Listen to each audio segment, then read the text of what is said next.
keto and carnivore stuff, like anything that like Joe Rogan is peddling.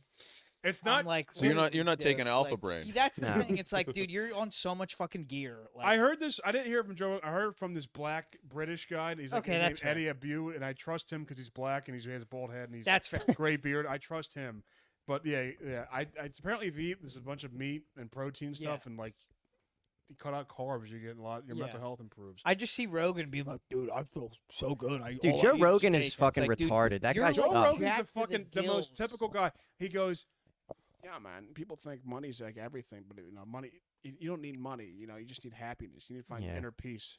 The guy with the $1 trillion. Yeah, it's easy to say when you have $500 million from Spotify and he's sold out. Rogan like is fucking... literally the quintessential definition of a dumb guy who everybody who is dumb thinks is smart. Yeah. Yeah. That's literally like if you're a moron, you're like Joe Rogan's a genius. Yeah. Well, If you have even a sub 100 IQ, you're like this guy. If you haven't read a book in 10 years, Joe Rogan's your guy. Yeah, I like, loved Joe Rogan when I was 16. Right. Yeah, Yeah, and then when I was 16, and then you I become used a to like Ben person. Shapiro, but Yeah. that And now I hate all fucking Jews. changed. Yeah.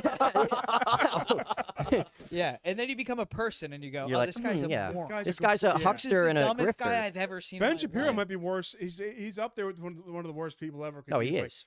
folks, you see, people, I don't believe in retirement. You should not stop working at 65. You should work until, about 80, 85. Yeah. And it's like, I mean, yeah, if you sit at your desk and suck Israel's dick for your life, yeah, you can do that the rest of your It's life. like Ben Shapiro. My grandma's 93 and blind. She can't give money to Israel. Sorry, buddy.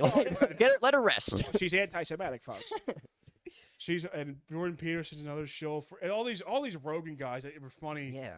10 years ago are so horrible now. And that's what happens when these people get tons of money. They become unrelatable. They're fun early on when they're just a guy like Shane Gillis and all them, and then they start getting like many millions of dollars. They get all the fame and fanfare in the world, and then it's like, oh, okay. I don't think I actually let's cut in the anti-Philly comedy stuff. I actually like Gillis is very funny. He is funny, but he's really good at I was gonna say I hope that happens to Gillis, but it won't.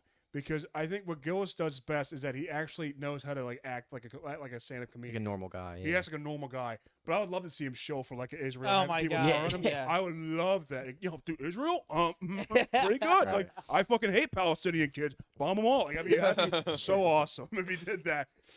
Oh, I just wanted to make a quick point. Sorry to be too No. all over the place, but speaking of Joe Rogan and shit, me and John were talking about this at after the wet mic the other night about how Joe Rogan went out to Austin, right, the comedy mothership, and I was equating this to kind of the early days of crypto, where it's like this big boom and people think they think they can get on the ship, but then the ship set sail, the comedy mothership, right, and like then everybody else is running out to Austin and shit, and they're like the altcoins, they're trying to, but like those coins never go anywhere, so you've already missed the initial boom. And you just kind of got sold a bill of goods that it's not really real. That's a great point, and I think a lot of these fuckers, they go out there and it's like all these people were already friends with Joe and all these guys beforehand. Like he used it.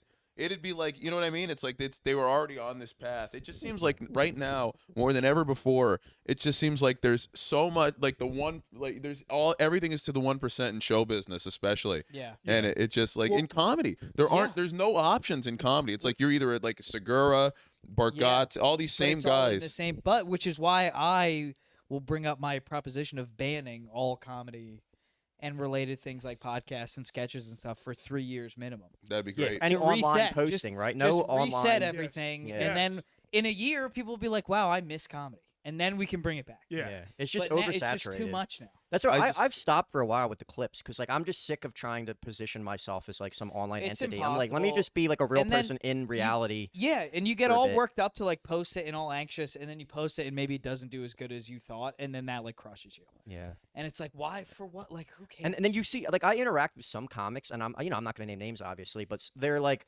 You talk to them at a mic or in real life, and they're like on Instagram, and like they're like actively like trying to like position what they're doing in the real world at the mic, like onto social media. Yeah, which is yeah. fine. Like we all like share shit, but it's Yeah, like just right. can you like Yeah. just put it down for a second and just like be Just a be person? present. Yeah. Well, yeah. for years, I don't know if you guys knew me then, but for years I wouldn't have a social. Like I think to myself now, I probably would have been better off to have I mean, I definitely would have been to have Instagram and stuff the whole time. But for years I do comedy around here and I didn't. But because I thought it was funnier, especially when people didn't know who I was, to just go around and just say the most vulgar things and then have there be no social media. So it's like it's just for me. I'm just going up and I doing like my that. Yeah. and it's listen, I say it all the time. I wish that we had, at least before social media, it eliminated an element of it's like, well, this person has a lot of followers, we should put them on the show. Like, popularity is a thing, but people would have like the stubbornness to say like, well, let's see how they do in my club. Yeah. You know what I mean? Yeah. Yeah.